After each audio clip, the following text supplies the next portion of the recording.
G'day there. In this video I'd like to show you the success I've had regenerating old rechargeable batteries like this one or this one with my Zener testing circuit, which is kind of a bit hidden in multimeter leads there at the moment. You'll see what that is in a moment.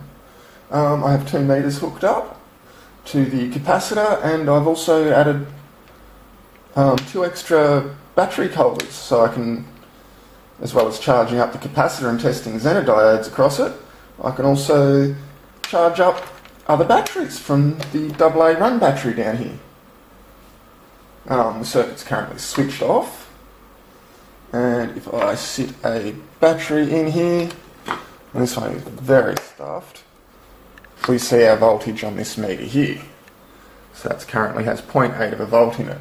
If I stick this multimeter probe in, we will see the short circuit amp discharge potential of the battery, which in this case isn't totally horrible for the voltage that's in there. It started out at 250 milliamps and it's dropping off pretty hard. We see the voltage also suffers from that pretty badly. So we'll stop torturing that battery. I'm not sure if I'll recondition this Duracell. I think it's destined for the bin. Bit of a safety warning here, sometimes they just die. You're not supposed to recharge these ones. This one has been charged a couple of times.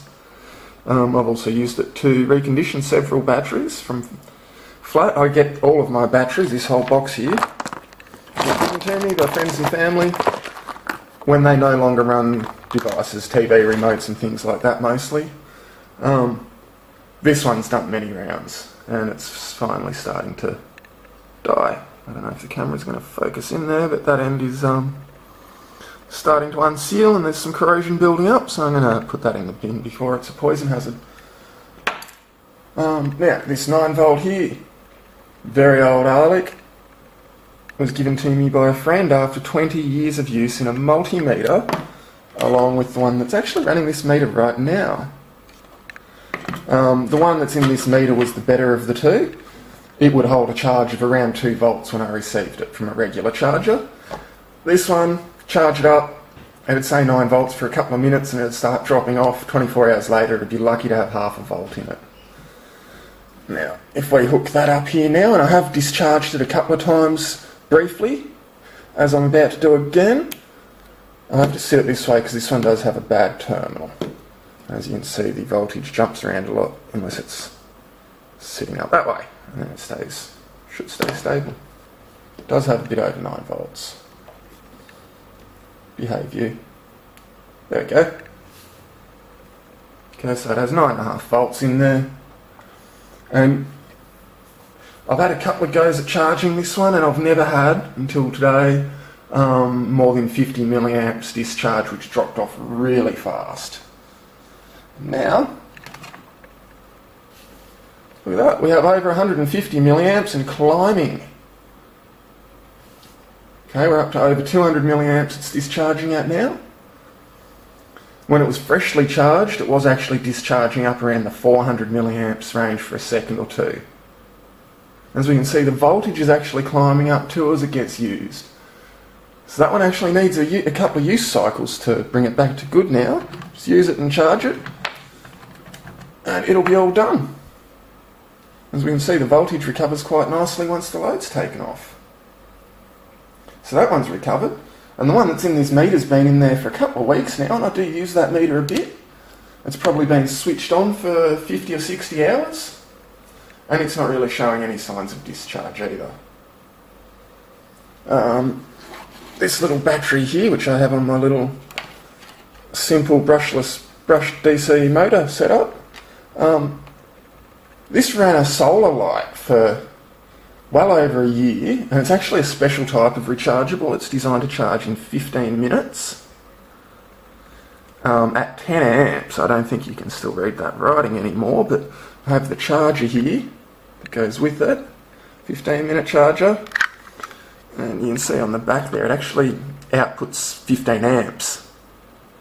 Okay, to charge these batteries in 15 minutes, so it's not designed to run a solar light, where it's getting discharged and badly charged, poorly, slowly every day. Okay, and it was really stuffed when I got it. I do have some other good ones the same that are still good. And after that, I've charged in a regular charger a few times. It would hold about 0.8 of a volt and not much milliamps in discharge. And then I left it on this thing and I forgot to turn it off, if it's going to start. Okay, and when the battery's a bit flatter, that'll just go turn slowly and slowly until it stops, and then it just stays as a dead short. And so that battery was stuffed too. And now we can see, even after just shorting it out then, it's back up to 1.2, 1.3 volts on a full charge. And I couldn't get much more than 50 or 100 milliamps with a rapid decline out of this either. Now, we get well over an amp. And again, it's holding reasonably steady up there. The amp is not dropping off rapidly, and look at that, the voltage is not diving away rapidly either. That's excellent 1.5 amp discharge from that battery that was really stuffed.